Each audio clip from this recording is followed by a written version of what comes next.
Xalq artisti Aygün Kazımova həmkarı Röya Ayxanla bağlı özəl xəbər açıqlayıb.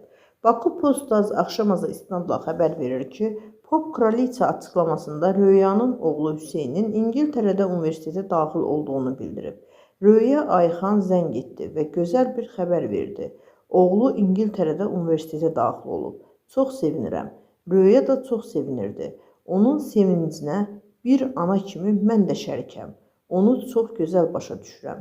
Övladının səsi anası kimi yüksək yerlərdən gəlsin. Həmişə balası anası ilə fəxr edib. O gün olsun ki, Röya övladı ilə fəxr etsin. Necə ki, artıq fəxr etməyə başlayıb.